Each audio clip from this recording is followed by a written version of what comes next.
صلیبیوں پر صلاح الدین کی مہربانیاں۔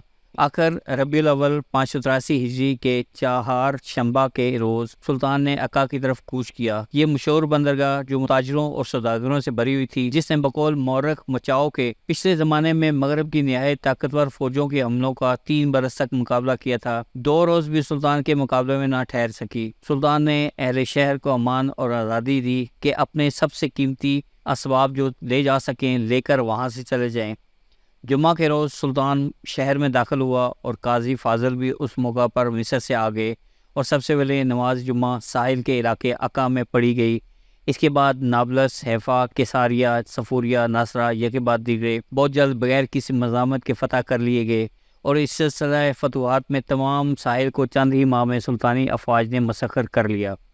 ان مقامات میں سے اکثر تو سلطان نے امن اور مساحلت کے ساتھ لے لیے۔ ان کے باشندوں کو اپنا مال و اسباب لے کر امن سے چلے جانے کی اجازت دی۔ مسائل ملکی کے لحاظ سے سلطان اپنی نرمی اور ملطفت کے سلوک میں غلطی کر رہا تھا کہ وہ متفرق باشندوں اور ان کی پریشان طاقتوں کو یکجا جمع ہو جانے اور اس جمعیت سے ایک مضبوط طاقت پیدا کر لینے کا موقع دے رہا تھا۔ اس خطرناک غلطی کا اس کو آخر خمیازہ کھانا پڑا، مگر کوئی اس قسم کا خیال اس کو اس وقت احسان اور مروت کرنے سے باز نہ رکھ سکا۔ وہ تمام عیسائیوں کو امن و امان دینے اور صلح کے ساتھ اطاعت کرانے کے لیے تیار رہا۔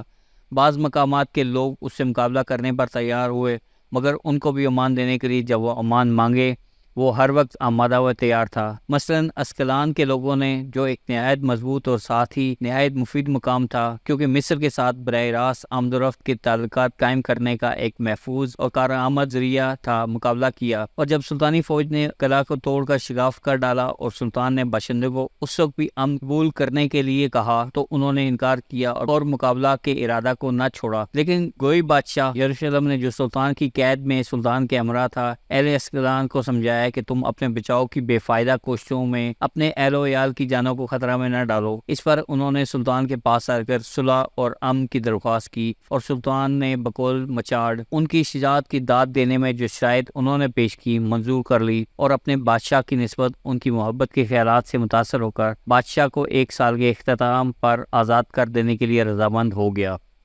10,000 مسلمان قیدیوں کی صلیبیوں کے ظلم سے رہائی۔ سلطان کو ان تمام مفتوحہ مقامات سے کثیر تعداد مسلمان قیدیوں کے آزاد کرنے کا موقع ملا۔ ایک شہر کے فتح کرنے کے بعد جو کام سب سے پہلے سلطان کرتا تھا وہ قیدیوں کی زنجیریں توڑنا اور ان کو آزاد کرنا اور کچھ مال و متاع دے کر رخصت کر دینا ہوتا تھا۔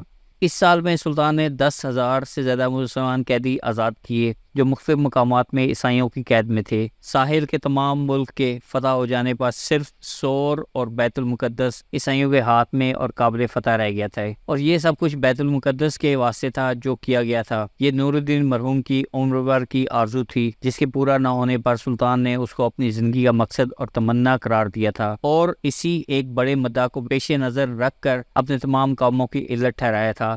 اسی غرض سے اس نے مسلمان حکومتوں کو منتشر طاقتوں اور پریشان اجزاء کو جمع کر کے ایک متحدہ طاقت بنانے کے لیے ایک عرصہ دراز تک لگاتار اور سر توڑ کوششیں کی تھی، اور یہی دن تھے جن کا انتظار اس نے ایسے صبر اور تحمل کے ساتھ کیا تھا اور جن کے وہ اب اس قدر قریب پہنچ گیا تھا۔